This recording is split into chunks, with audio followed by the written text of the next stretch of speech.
Бу көннәрдә хуҗалык механизаторлары көнбагыш һәм сабан бодайы чәчү белән мәшгульләр. Беренчесе 1722 гектарда игеләчәк. Бу узган елдагыдан 222 гектарга күбрәк. Хезмәт 2 сменада оештырылган. Чулпан авылы янында 5 чәчү агрегаты кырны иңли. Хуҗалык белгечләре район башлыгы Алмас Әхмәтшинга эшнең барышы турында отчет тоттылар. Кыр эшләре бара ябет, безнең көндезге смена, төнге сменага күләнгән 2 сменада эшләрне алып барабыз, чәчүне барабыз. 6 агрегат чәчә зерновой культуралар. Көнбагыш чәчүдә технологияны төгәл үтәү кирәк. Әлеге культура орлыгын күмдерү белән мәшгуль механизаторлар моны яхшы аңлыйлар. Идет, нормально идет. Работаем, трудимся. Зарабатываем. Так вот, что-то пошло, что... Так, работа нормально идет.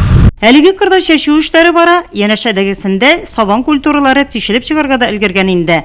Память Чипелова сортлы арпа үсентеләре күзне иркәли.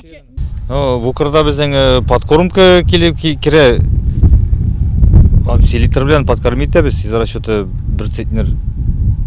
Уҗым культураларда көннән-көн күбрәк көч ала һәм бай уңыш вәгъдә итә. Быел көзге культуралар хуҗалыкта 4700 гектардан артык мәйдан били. Бездә зимой культуралар бөтен площадьлары кыш чыкты.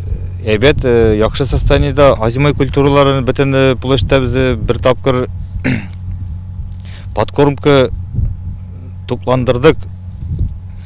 Селитр белән из расчеты 1 центнер 1 гектарга. Вот аннан соң үткәрдек тырмалау бит, закрытие, баранование, тырмалау.